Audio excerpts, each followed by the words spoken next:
Hey guys, what's going on? Welcome back to my channel. In this video, I'll be talking about a few things I noticed from either myself or my friends after graduating from school and being out for about a year. Actually, not even just my friends, just social media in general. I've noticed some things that I just wanted to point out in this video. The first con I want to mention is post-grad depression. Especially if you move away from home to go to work. I personally never experienced this emotion, but some people actually feel lonely, lost, and depressed after graduating. The next con I want to mention is some anxiety. Anxiety from not knowing what you want to do with your life after you graduate and not having a job lined up after you graduate. And also, some people low-key want to go back to school rather than adjusting to work life. The third con I want to mention is the experience required to enter into one of these entry-level positions. Quotation marks around the word entry-level position. This whole you need 2 years of experience to start a junior role is absolutely ridiculous. The only reason why it's a junior position is so they can justify paying you less and paying you junior money, but they want someone who's more qualified than a junior. Just call it what it is. I'm so confused. I'm just thinking about this right now. And there was times last year where I was applying to jobs and I would look on LinkedIn, Glassdoor, all these job sites that you would apply jobs on, Indeed as well. And I would type in specifically, I want entry level or associate positions. And when I looked at them, I went down to the requirements or qualification section, and a lot of them said that must have 2 years of experience, must have 3 years of experience. There were some that said must have 1 and it's preferred, it's not really required. So those at least gave me a chance and I was able to at least get my foot in the door and have a phone conversation with them. I think they just said that just so they can get more applicants and increase the applicant pool. But I feel like some of these conversations didn't really go anywhere and they just wanted someone to talk to so they can see what you have. But they still wanted someone who had 2 years of experience.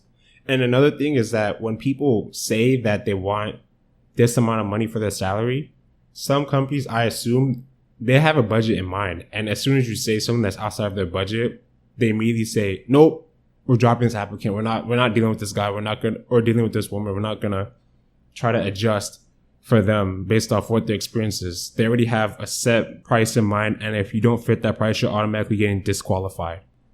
The next con I have here is vacations and holidays. Honestly, in my opinion, vacations just don't hit the same anymore. I'm talking about vacations like Labor Day, Memorial Day, and especially 4th of July. For that specifically this year, I think 4th of July landed on a Thursday, and I asked my boss if I had to come in the next day because the next day would be Friday. And in my mind, I felt like it would be dumb to come in, especially when I think a lot of people didn't want to come in as well, so no work was going to get done in the first place. And they said that I still had to come in, which I felt was pretty stupid, but it is what it is. The next con is that high school feels like college and college feels like the workplace.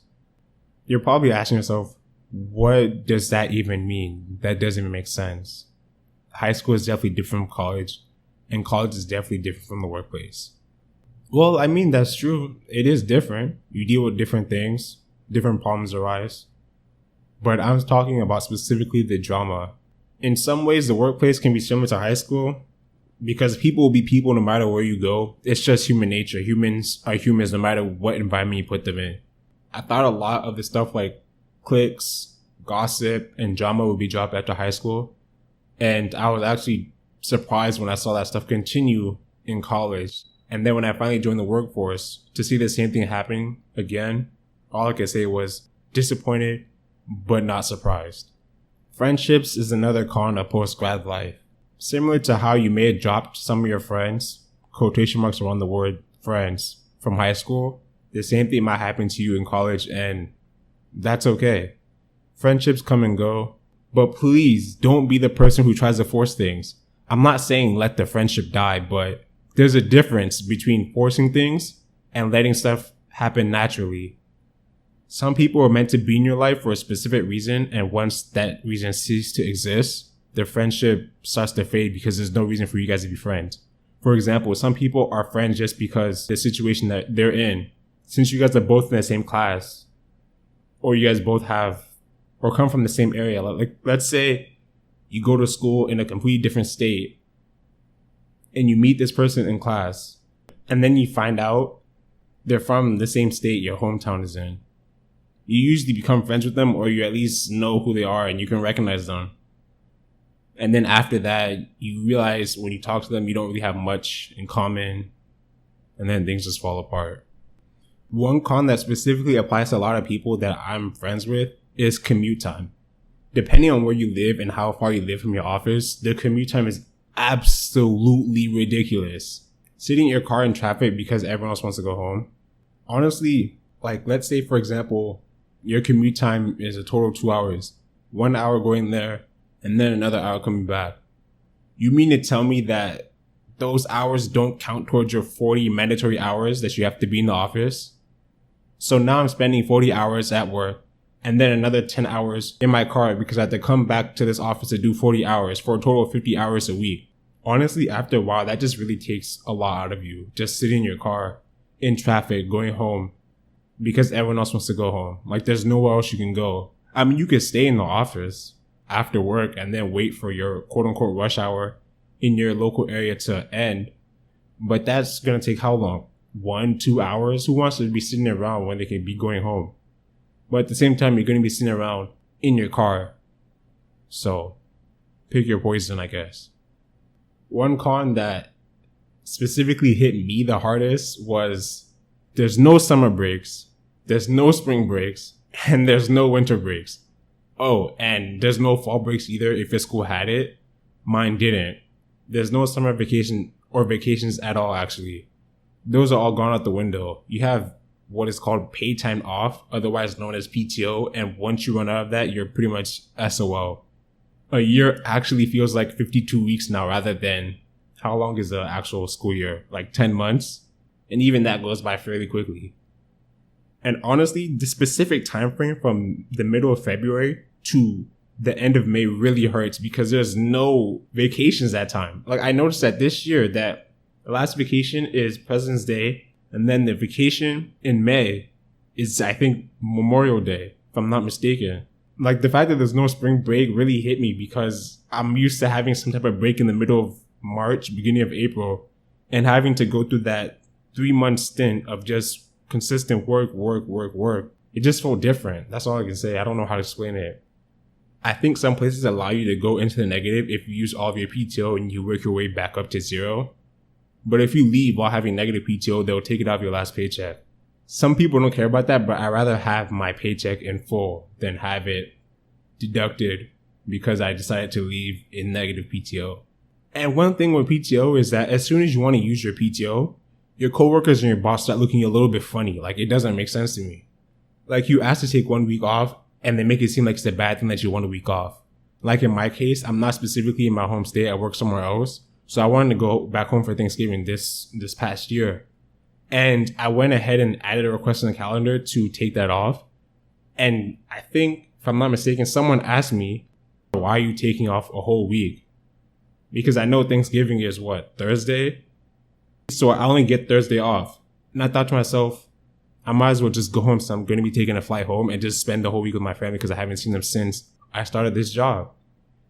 And then they made it seem like a bigger issue because no one else was taking a week. But then again, everyone else in that office lives in the area that I'm working in. I'm the only one that's out of state.